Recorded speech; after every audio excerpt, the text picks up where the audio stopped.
Auckland War Memorial Quarter 2 report for 2020-2021 and the Council's submission on the draft annual plan. So I'm very pleased to welcome the representatives from the museum today. If you'd like to come forward, I think I've got here Dr. David Gamester, of course, the Chief Executive of the Museum, Jignasha Patel, Director of Enterprise and Finance, and James Liddell, who is the Stakeholder Relations Manager. So thank you very much for being with us today and for presenting the quarterly report. And I just want to also acknowledge the work that all of you do, and led by you, David, in ensuring that this treasured institution in Auckland continues to be the iconic institution for our city, both as a war memorial but also reflecting the heritage and the history of our city and its surrounds. I'd just like to make, if I may, Councillor, some introductory remarks to set our discussion in context today. First of all, on the quarterly report, I think there's some really positive stuff there. I think I suggested when I spoke at the opening of Te Ao Marama, the South Atrium, that we could have had a council meeting there because we had the quorum for councillors, and that's a great addition to the museum, and I've since been there on a number of occasions, and it's a wonderful area for a public forum. Also, there's a higher than expected revenue. I think you've got from your earned income 1.9 million when you were anticipating 918,000. That's always good news, particularly for the chair of the Finance Committee here. And I just want to say on that fact that it has been a tough year financially, both for you because you've lost all your international visitors, but also for us because we've lost $1 billion over a 4-year period. And when you have that sort of loss on both sides, obviously we have to constrain our spending, and that's noted in the submissions that the Council has made on the museum's draft plan. And thank you for your cooperation in agreeing this year for a zero levy. We're also asking for you to do that next year and a couple of other things. To give councillors some brief context to the relationship between the museum and the Council, last year Councillor Alf Filipina and the Museum Board Chair, Orchid Atimalala, convened at the museum a governance meeting. And I think I was there, Alf was there, Desley Simpson was there, Deputy Mayor Bill Cashmore was there. All of us agreed that it was a really constructive meeting that set a path forward for the future of the relationship between the two bodies. What we recognised at that meeting was that the legislation that governed that relationship, created when we had 8 squabbling organisations that couldn't agree on how they would fund the museum, that legislation is now outdated. And while there may be a change in legislation, in the meantime, we also wanted a change in practice. But because of the statutory requirements that we operate under, we're still going through the system, which is why the Council has made submissions publicly on the draft plan. That's not normally the way we'd do things with a body that we substantially funded. We'd sit down together, we'd work on the draft report, we'd reach a consensus on it, and likewise for the Capital Works program. So I hope that now that the governance group has passed it on to the officials group to work out a new way of working, that this year might be the last year that we have to go through a kind of stilted public process where normally we'd sit down together and work out what was sensible and what was achievable. So that's, I think, important context to what we're doing. We are proudly contributing tens of millions of dollars to the museum. I think, David, it's 32.215 or something, just to get the decimal points right, to the museum each year. And we think that's a very good investment, but it's ratepayers' money, so we also have to have the best structure for ensuring accountability and responsiveness between the two organisations. So at the governance meeting that Councillor Alf Filipina chaired, we tasked officials with working through the structure under the guiding principles that we agreed at that governance meeting. So that's the background to where we are today, and I want to thank you again, David, and your staff for your work, and I'd invite you to talk to the quarterly report and to your annual plan.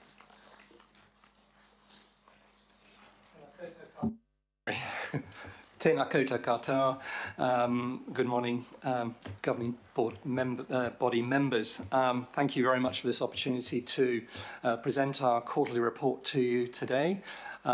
This is a bit of a new process for us, which we welcome, of course, because it's very much part of delivering our joint ambition between our respective bodies to improve accountability for Auckland Council's funding of the museum and our dialogue around the future. So we very much welcome this opportunity. Before, we had very few opportunities to appear with you in this forum and talk to you about our work and the challenges that we face. So this is very, very positive for us.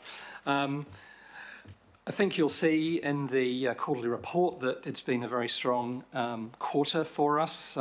We finally, following a number of major delays over 2020, managed to open some new real estate. The Mayor has just mentioned the Te Ao Marama South Atrium Precinct, a major investment in terms of public engagement space for Auckland. That's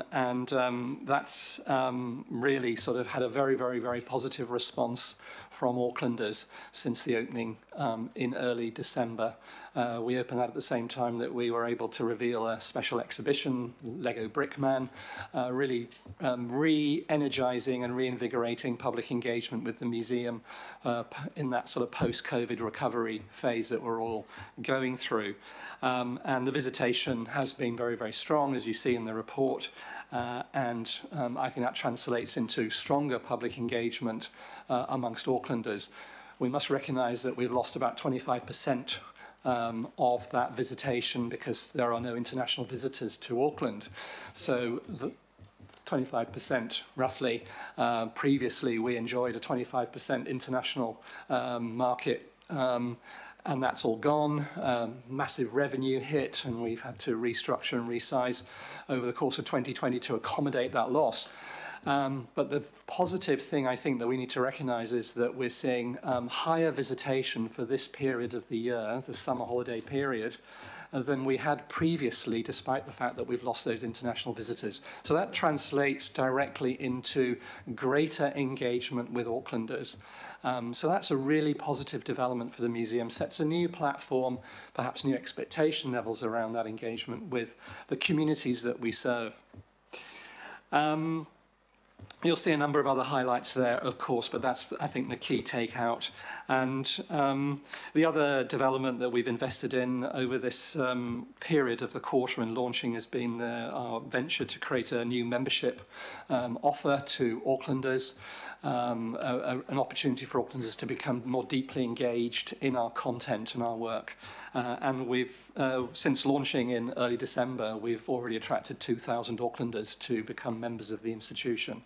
That's really exciting for us. We've also extended opening hours. The new developments have enabled us to rethink the opening hours that we offered previously. You know, we were a very 9-to-5 type organisation in terms of public access. That's really opening up in terms of our new facilities, enabling people to come before the museum opens proper, a greater offer to the amenity of the domain, and looking forward to talking more about further collaboration with the Domain Committee in due course. But we're opening in the evenings as well, so really sort of opening up access and engagement, and we're seeing a very positive response from Aucklanders, and I think that's a really exciting development for us that we're seeing a snapshot of in this particular quarter, and it's growing much more strongly in quarter 3, and we look forward to presenting those results to you in due course. We note the inclusion of Council's submission to our draft annual plan alongside the Q2 performance update today. At the same time that we're presenting to you in this forum, Auckland Council is speaking to its submission about the museum's draft annual plan at our public meeting. So that's actually happening right at the same time as we're sitting here. After that public meeting concludes today, the Auckland Museum Trust Board will meet to discuss and recommend any changes potential changes to the draft annual plan. A finalised draft annual plan will then be sent to Auckland Council for elected members to consider the museum's levy.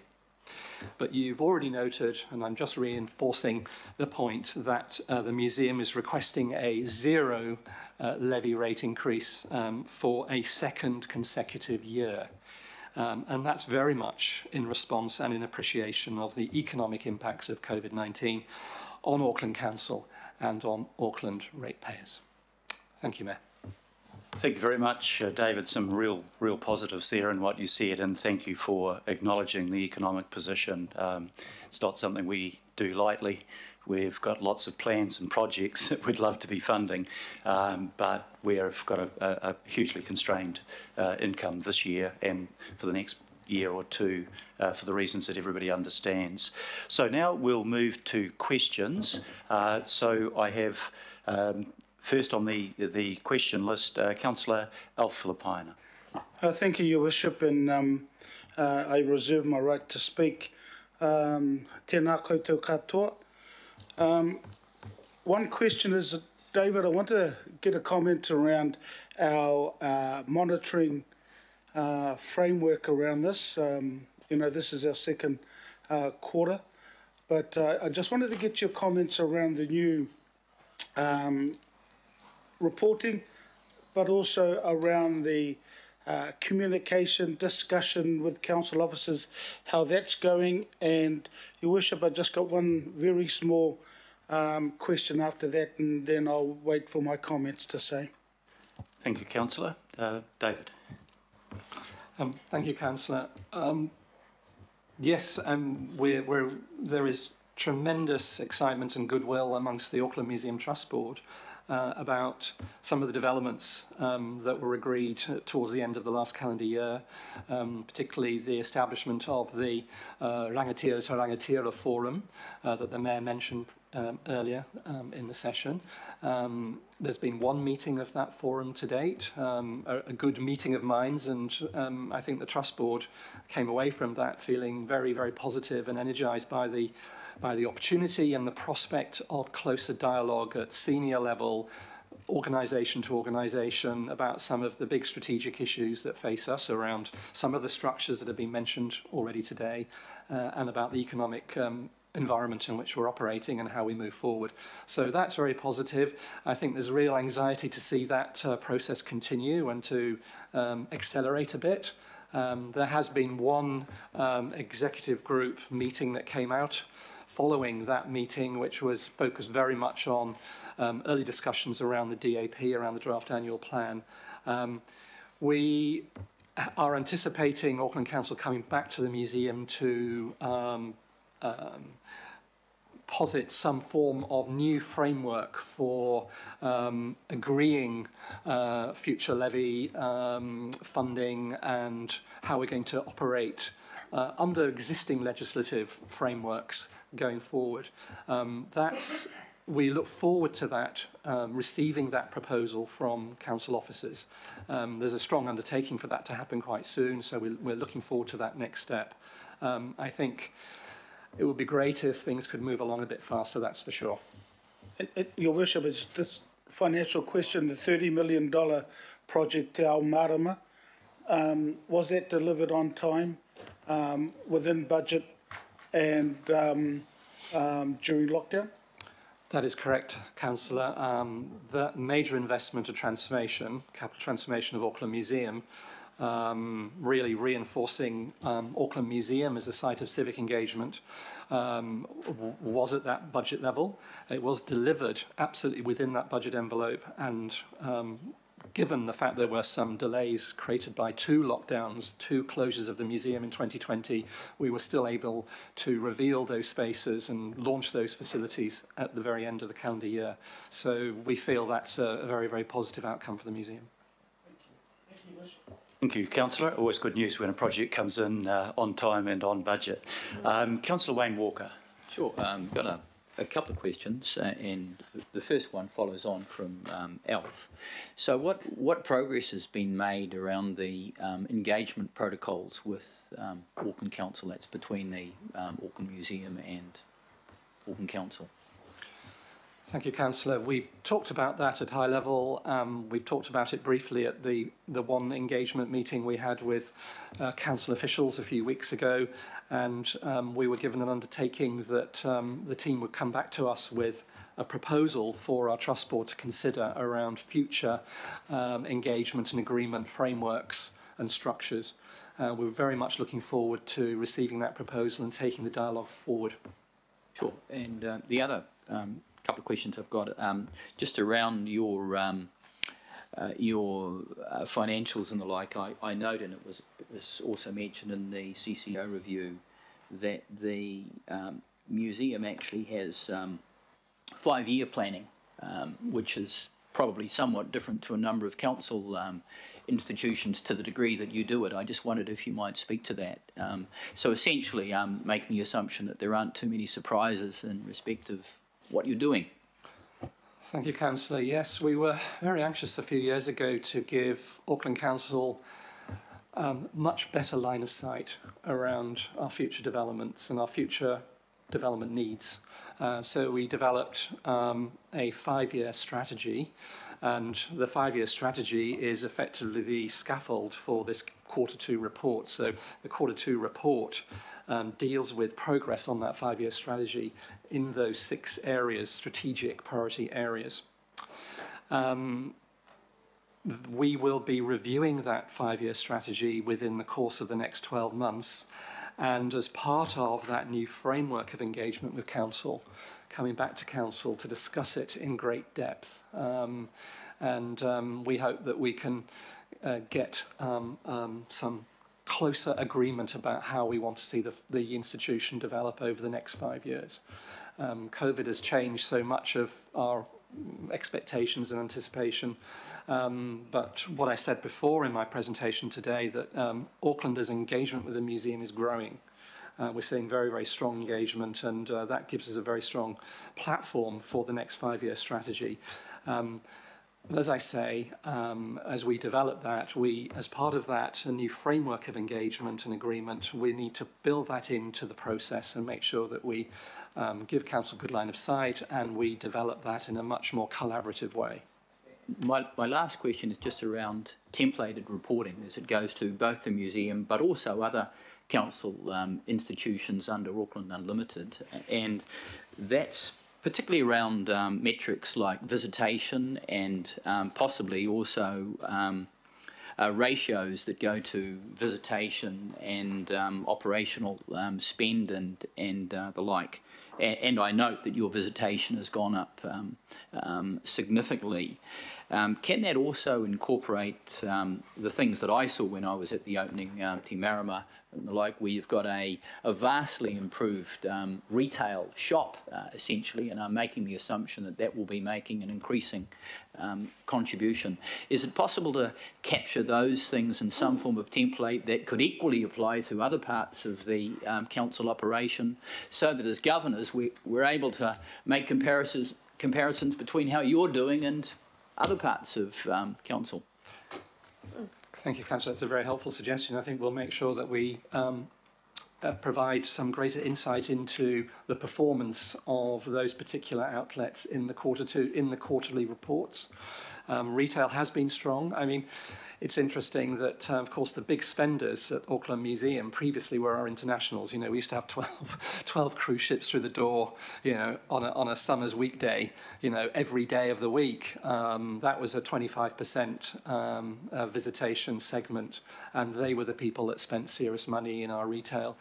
And it's interesting that we've been performing really, really strongly, despite the fact that we haven't got those internationals. And Aucklanders are seeing Auckland Museum as an outlet for really high-quality giftware that they can't find anywhere else. So that's positive. So interesting, the visitation profile and patterns and the spend patterns are also changing a little bit now, which is positive for us. It's beneficial to our institution. And I would be interested to know exactly how our other colleagues are faring in the changed environment. I think the tourist industry on Queen Street's not doing too well. To us. Next question, Councillor Desley Simpson. Thank you, Your Worship, and I concur with your comments at the beginning of this item. It was great to go to the opening of the southern entrance. It's given you almost another event space, hasn't it, really, as well as being an entrance.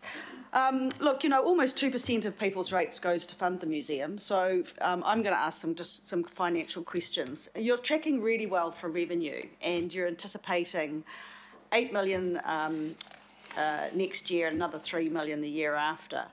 But it begs the question, why are you projecting to ask more of ratepayers then in 22-23? And I acknowledge that, you know, you're holding it still for a couple of years, but year on year we've increased our contribution sort of over the last 10 years. So I'm kind of interested to see, if you think your revenue's going up, does that automatically you think you can pull back on your ratepayer investment?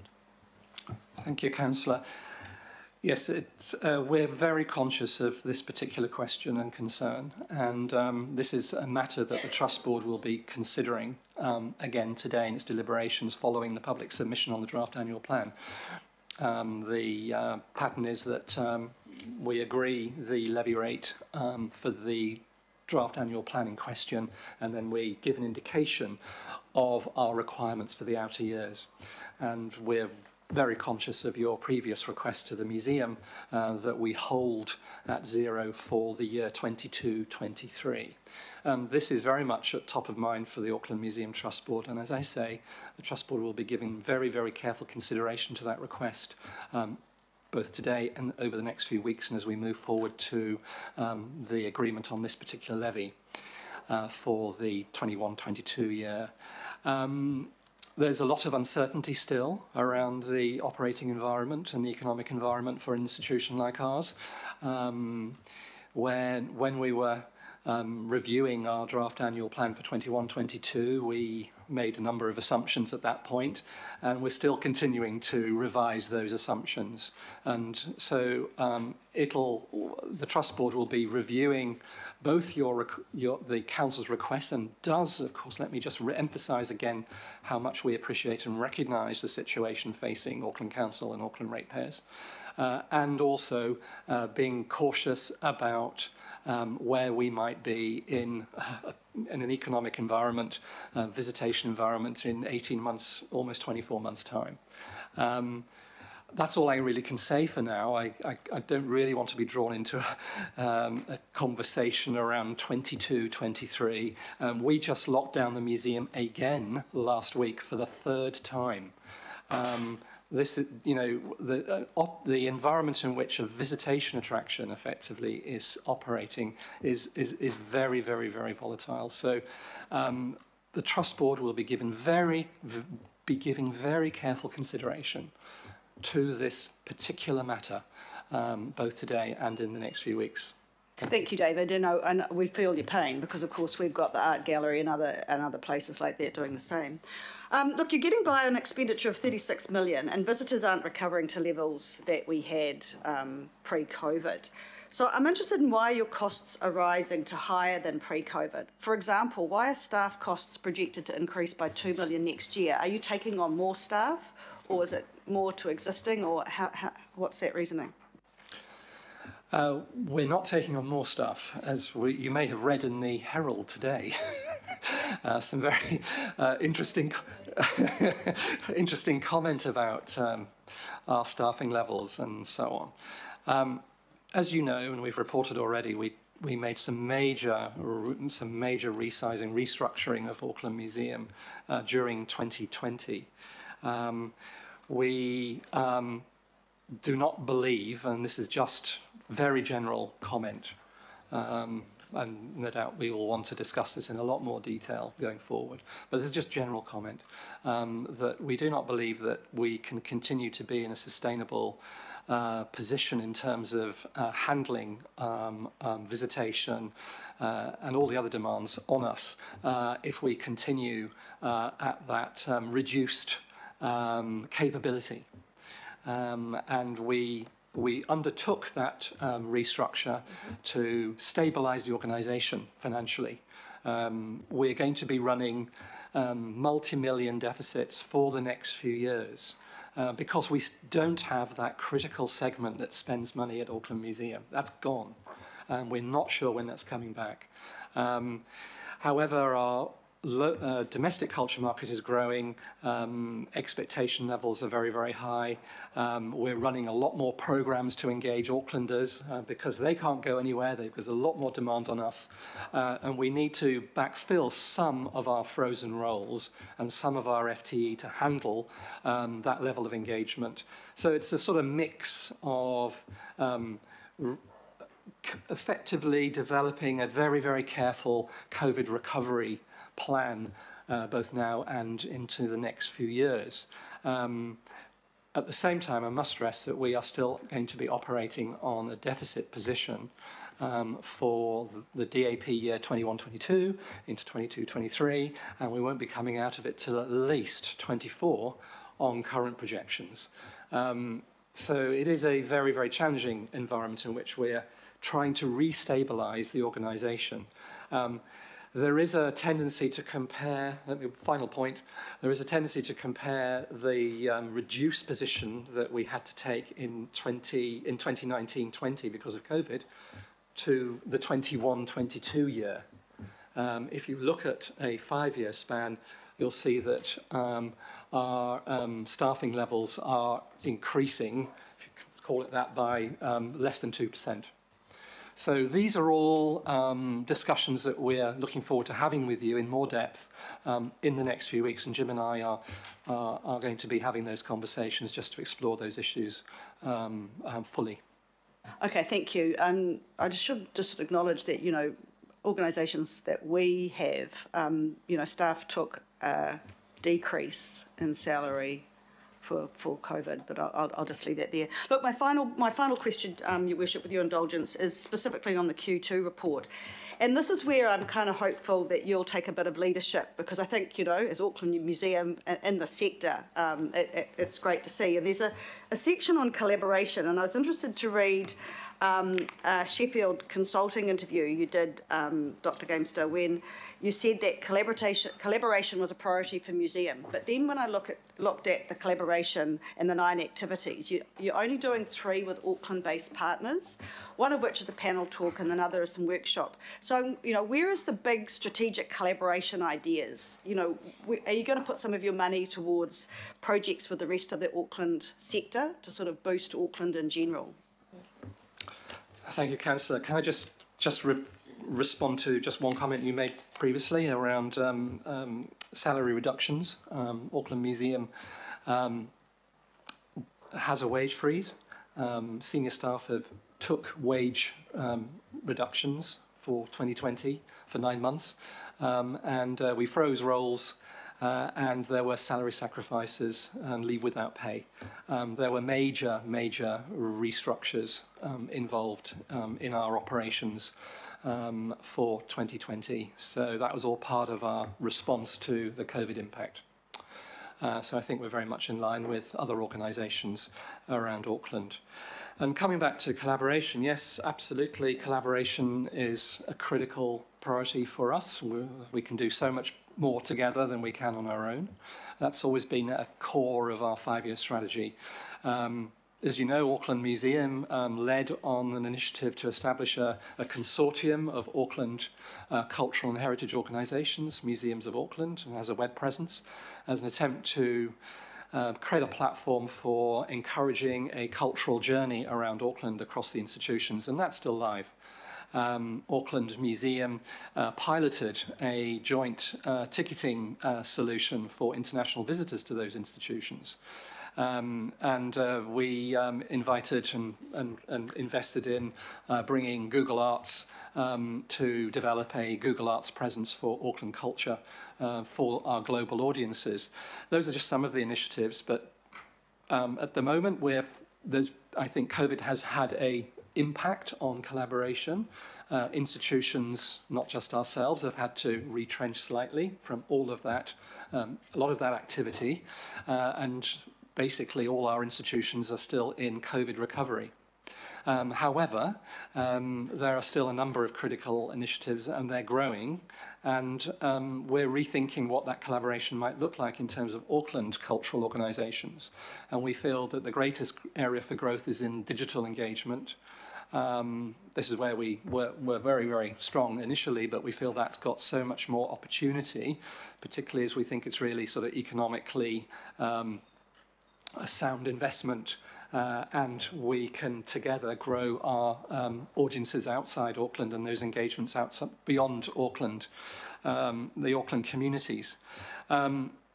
We operate as effectively a national museum in the regions of New Zealand in so many regards. We are the biggest cultural collections asset in Australasia, next to the Australian Museum in Sydney. We have multiple partnerships, including in Auckland, really strong partnerships with our tertiary institutions in Auckland and across the nation. And we have partnerships with other ministries as well, and you've seen our success in leveraging the biggest research grant ever awarded to a museum in New Zealand for museum research. We're very active as a collaboration partner, and we're very anxious to see greater opportunities for collaboration around the Auckland sector. We have invested significant resources in that venture already, and we anticipate doing more going forward, and you'll see a lot more of that in 21 and 22, 23. Thank you very much. Next question, Councillor John Watson. Mr. Mayor. Yes, David, I just want to pick up on some of those comments you made in respect of the partnerships and activities with tertiary institutions, with other educational institutions. And in particular, this, within that strategic context of, informing Auckland's knowledge. So just a couple of points. I wonder if you could say a little bit more about the Museum Postgraduate Scholarship program that is starting this year, and what that may involve. And I particularly note the huge response to the summer student scholarships, very heavily subscribed.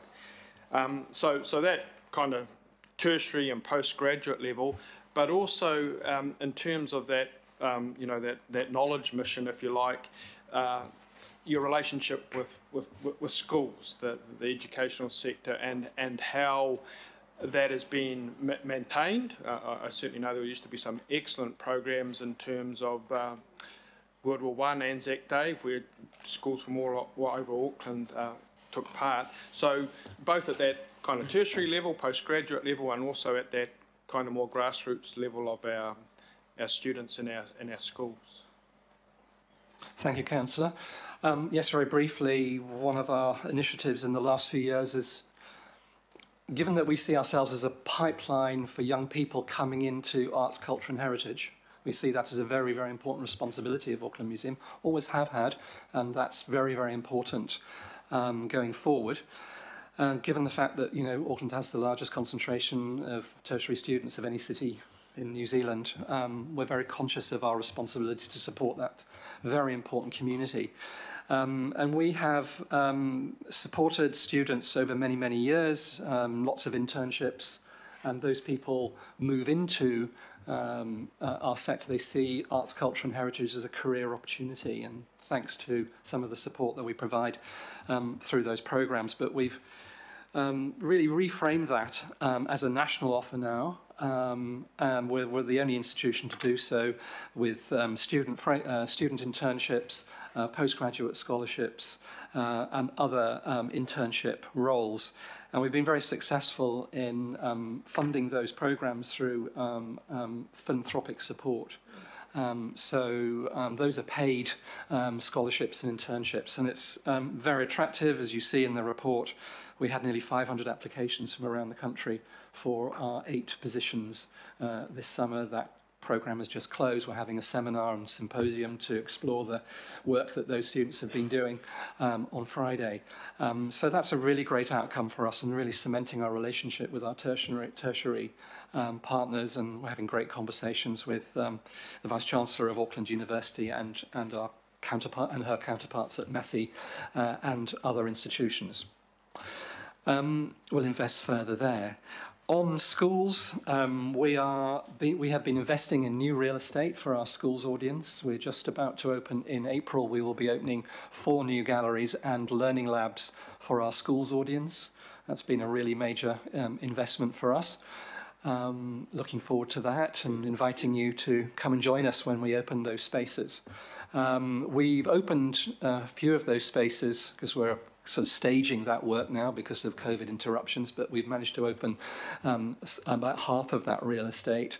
We were just about to launch that last week, but we had to close down again. And we had 700 school children booked in for 3 days to explore those new features with us. We're rebooking those now.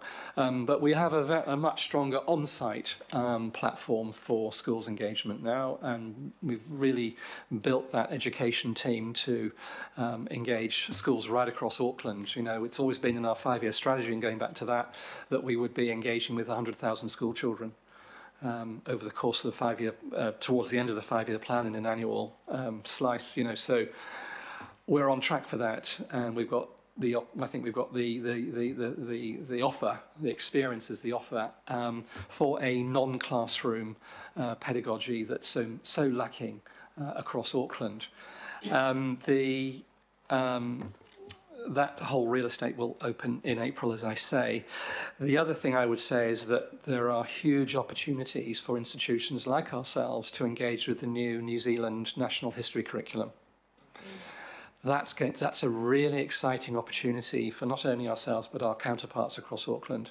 We really have the resources to be able to provide strong engagement around that curriculum. Auckland Museum is hosting the regional education hui for the consultation on the national curriculum for history. And that is happening in March next month. So we're very strongly engaged there, and we do see that as a phenomenal opportunity, not only for ourselves but our partners in Auckland. And that, I think, will be probably a priority area for collaboration as we move forward, how we engage with the education sector in that opportunity. That's a game changer for us. But I think we need to recognise that we need to be able to make sure we have the capability to do it. That's very important. We've invested there. And we hope that that will be a growth area for us.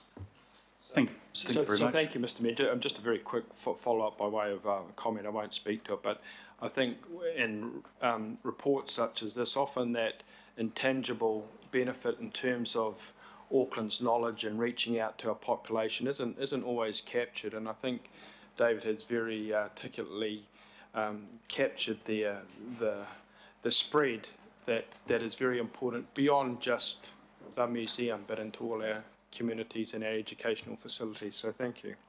Thank you, Councillor. I've taken the comment a little bit out of sequence. We've still got one more question to go, and then we will move to comments. So, Councillor Fletcher, make that 2 questions now. To a degree, my question has been answered, but at a personal level, I feel greatly heartened that there would be some welcoming of legislative changes, because those who've sat around the table a long time know that I felt it was an anomaly.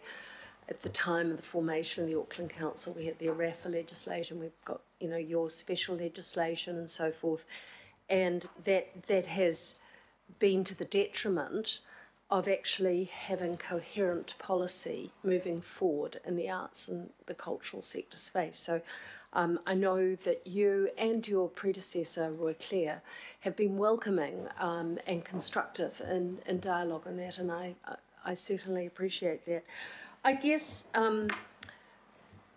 what weighting do you put on the war memorial part of the museum? Because now we flippantly talk about the museum all the time, but we sometimes neglect. We see it as a tourism opportunity, but we rather neglect its other purposes.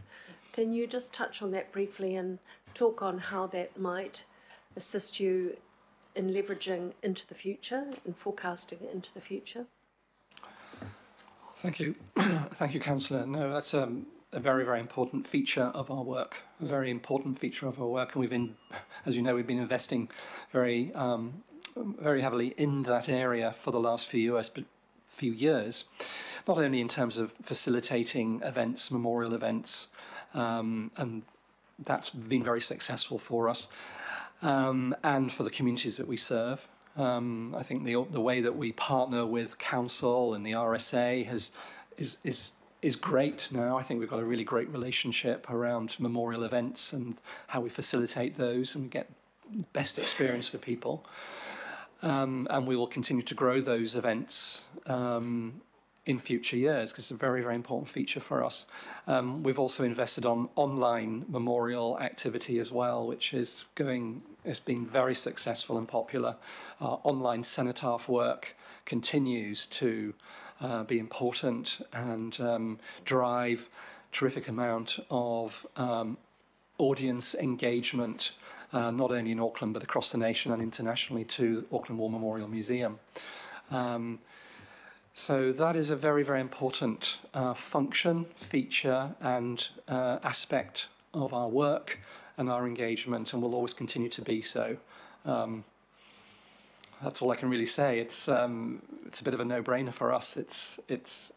I'm reassured by that vital. because I feel that looking at more philanthropy into the future, and I mean everybody agrees the future is going to be about partnerships.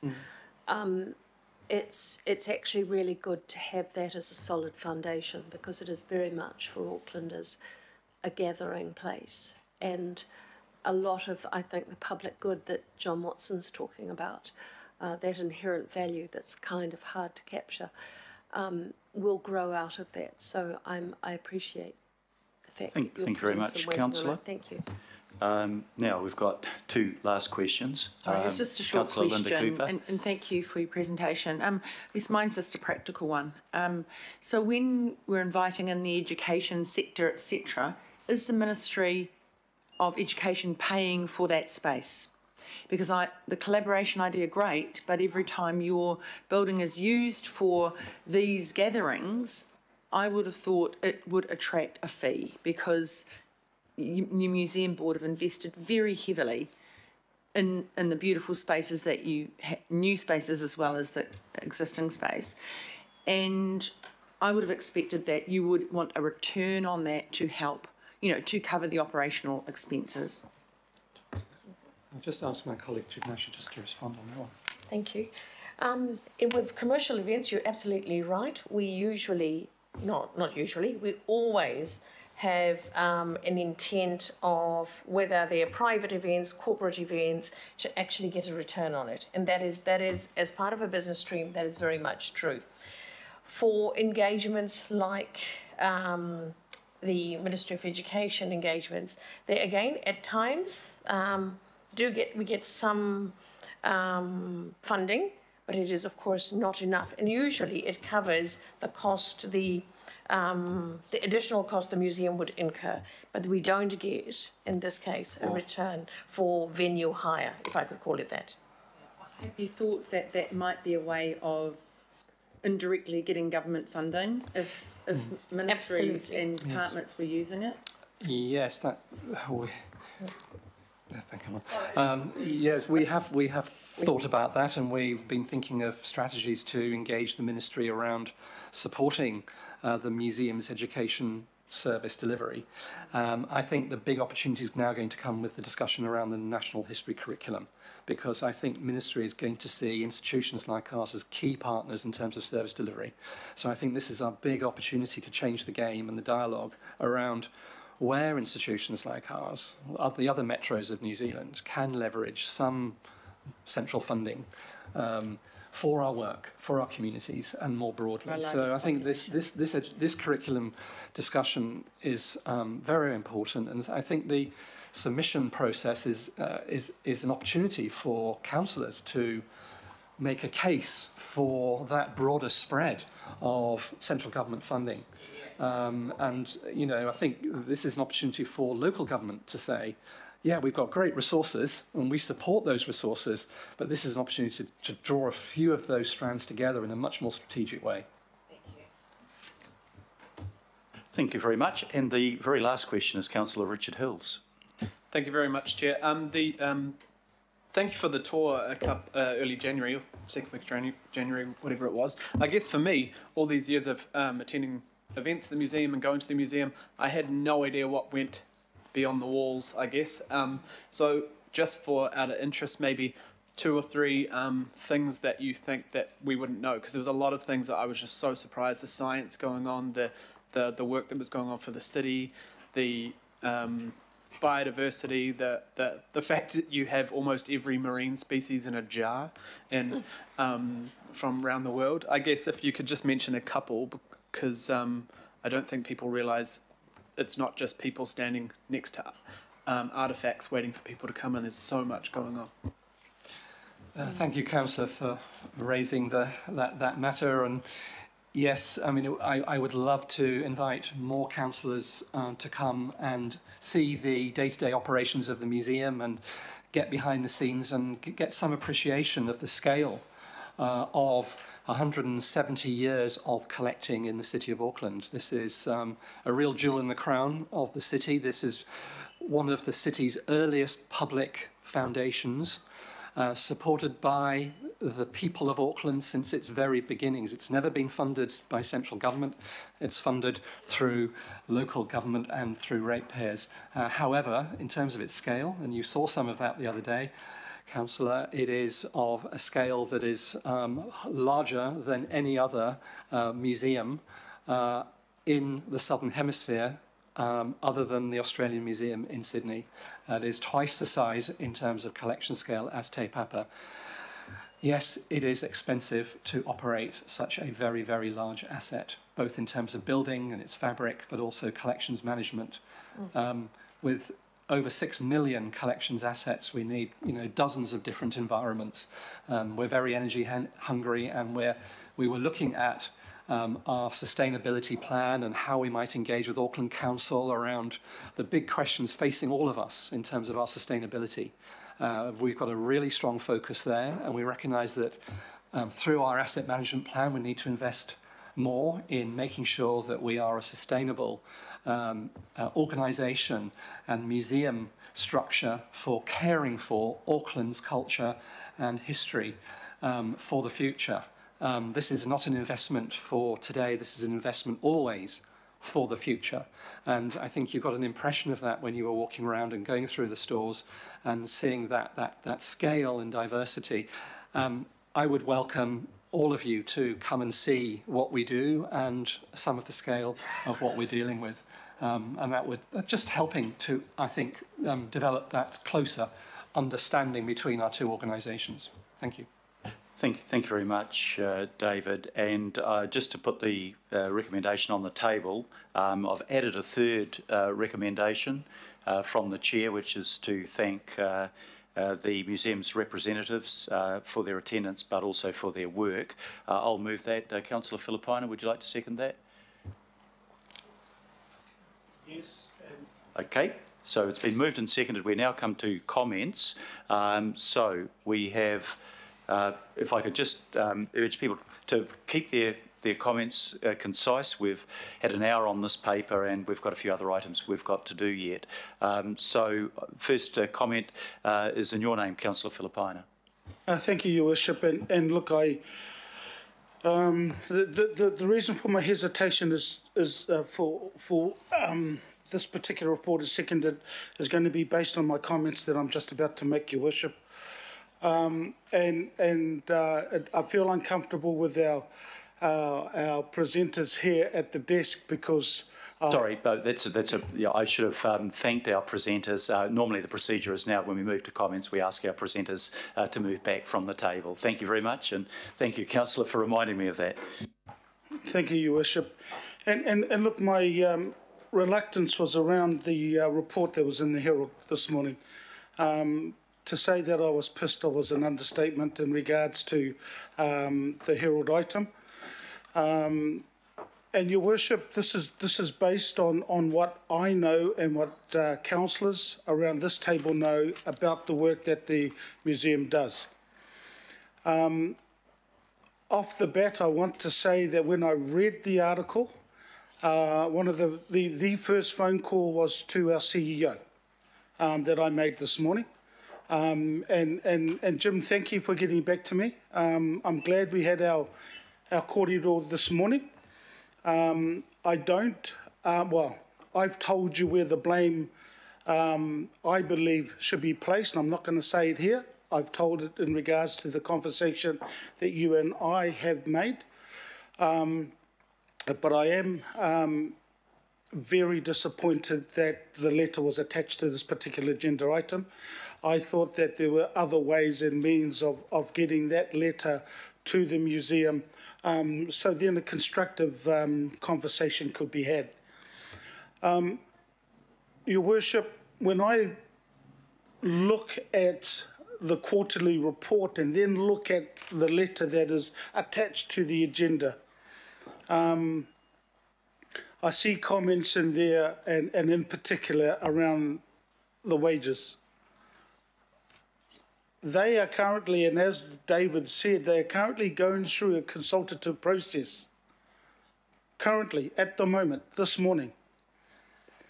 And when I saw the article in the New Zealand Herald and saw the comments purported to you, Jim, it looked to me that we were doing exactly what some of the lobbyists were doing when they go out to the public and they end up telling us what we're doing wrong during the consultative process.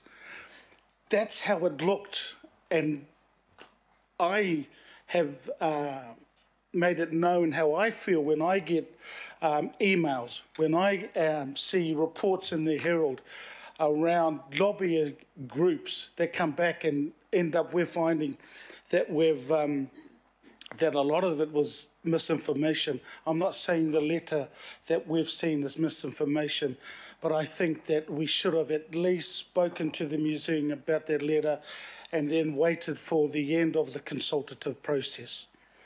As a result of reading that letter, Your Worship, I'm suggesting that a conversation be had with you and myself and Councillor Simpson and Councillor Cashmore, the Deputy Mayor, as to whether this rangatira to rangatira meeting should continue. We set in place a process for our staff to at least talk with the museum staff as to how we move forward. That, to me, has been tramped on from my perspective. So I look forward to that conversation with the four of us that we have, whether in fact we should continue with the rangatira to rangatira meeting. Your Worship, the comments that I've heard from Councillor Fletcher and others around this table, I totally agree with, and that is there should be some legislative change, especially in regards to who the funders are. And central government should be the funders. We know the work that they do. I know that the museum during this lockdown, they ended up recentered their self-generating funds because they've lost the international people. They lost even those around Aotearoa. So they did that. They also, I know that they're achieving some of what we had in the first stage of the cultural heritage strategy, around the engagement with Māori, around the engagement with Pacifica. So, Your Worship, for me, I look forward to the conversation, and I am disappointed, but it is what it is at the moment. I just look forward to seeing the final report on the annual plan, and Your Worship, support what I've read and also the comments around here. Thank you. Thank you very much, Councillor. Councillor Wayne Walker. A few comments. First of all, I'd really like to commend the Auckland Museum for being here. In the past, the reporting has often been through what was then RFA, so I'm just acknowledging that this is a far better situation and obviously goes to the rangatira to rangatira protocol. Just a few observations. One of them goes to the templating that I'm suggesting.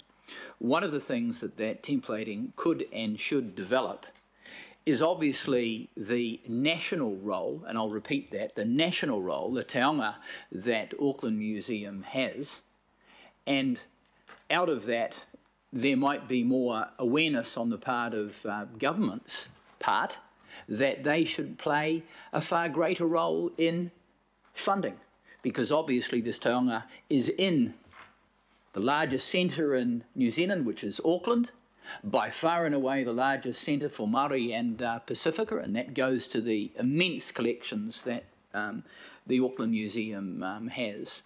And I say again, Mr Mayor, we need to put that argument directly to the government, together with a range of other institutions that we effectively fund that are in large part national institutions.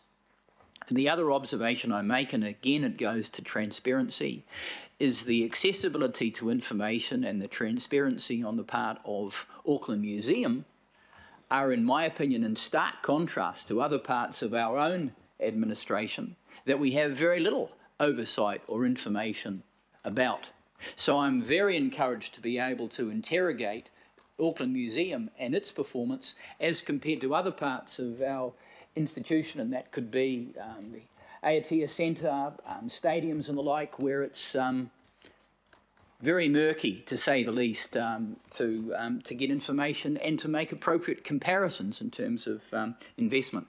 And the last comment I'd make, and again I do make mention of this occasionally, Auckland Museum plays a phenomenal role in terms of our civic role and our civic strategy, in terms of pride, participation, ownership, taonga, treasures, all of those things. And at some point in time, our council needs to actually address our civic function. What is our role in terms of civic education? The comments that Councillor Watson was making, the things that go to pride. We actually have very little, if anything, to guide us around this. And I will continue to raise this issue, because until we actually develop it, we will find that related issues that go to civic participation, voting, and so many things, the branding issues that Councillor Casey has raised, will not be sufficiently appreciated. Thank you. And again, commendations to Auckland Museum for being here and presenting so well. Thank you very much. Deputy Mayor Bill Cashmore.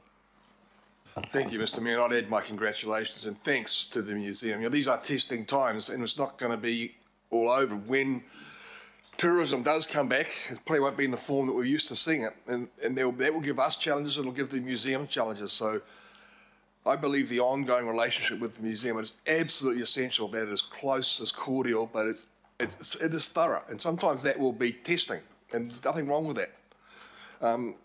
With all due respect, Alf, I think it's absolutely critical that we keep the rangatira to rangatira meetings going forward, even if it's only a couple of years, because that sets the foundations for the ongoing discussions. We are going to have a long-term vision for the museum and the changed environments that we're going to be facing, just as we will with stadiums, just as we will with all the other things that we participate in, because it ain't going to go back to how it was. So we need that leadership up front to help direct that. And Mr Mayor and Alf, I thank you both for having that first rangatira to rangatira discussion. It was really important and it went very well, and it just shows what can be achieved and it sets good foundations going forward.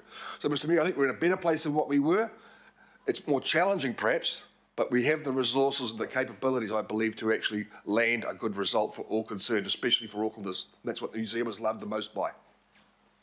Thank you very much. Deputy Mayor, if I can speak and reply as the mover of the motion at this point. Again, just to acknowledge the role of the museum. It is an institution we're incredibly proud of, and it is an institution, I think the Chief Executive mentioned, was twice the size of Te Papa. It is a national institution in that sense. Much as I would like to think we could draw on national funding in recognition of that fact, just as we would like to draw on national funding for our national stadium. We've had repeated feedback, not from one government, but from consecutive governments, that museums are to be funded locally, and they won't fund Auckland Museum if they're not funding Taranaki Museum or Wanganui Museum or anywhere else. So we think we have a case, and we do have a case. We say that we are of the scale and we are of the importance, and they say, yes, your population is of the scale as well. So you do what everybody else has to do, and you've got at least the scale to support a great institution like the museum. Secondly, if I can pick up on the point that Councillor Filipaina made and originally made by Councillor Fletcher, legislative change is overdue, not just here, but for MOTAT, for Arafa. You know, I said it before, I'll say it again. When we had 8 councils, one reason why we've got 1 council today is we had 8 councils squabbling over who should pay what share. And that's why we had legislation imposed nationally, because it was necessary at that time. We are now 1 council, and we're mature enough as a council, and the museum's mature enough to have a direct relationship, not one that's mediated through statutory requirements that include, if you have a breakdown, you have arbitration. You imagine what the public of Auckland would say if we had a disagreement and we were to spend hundreds of thousands of dollars on arbitration trying to sort it out. We are mature organisations. We can sit down and we can talk it through and we can find a conclusion. And we did that, Councillor Filipaina, very successfully in our Rangatira ki Rangatira meeting, and we set the framework. And I provided Auckland with the principles that were important to us before the meeting. They were agreed in the meeting, and those principles were restated in the minutes. And we will follow those principles. They're the principles we set out. That's what we're committed to, and that's what the Trust Board responded to. So I think that's really important. The question of submissions, I just need to talk briefly about that. As David Gamester pointed out, as we're meeting here today, quite coincidentally, the Council was making its public submissions, as it does every year, to the museum. And every year it's in public, and often is not the media don't turn up at the meeting and they don't report it.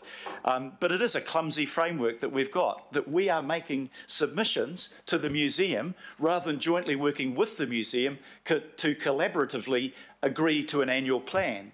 And that's what we would do with any other organisation that we fund to that extent, and that's what we should do in the future.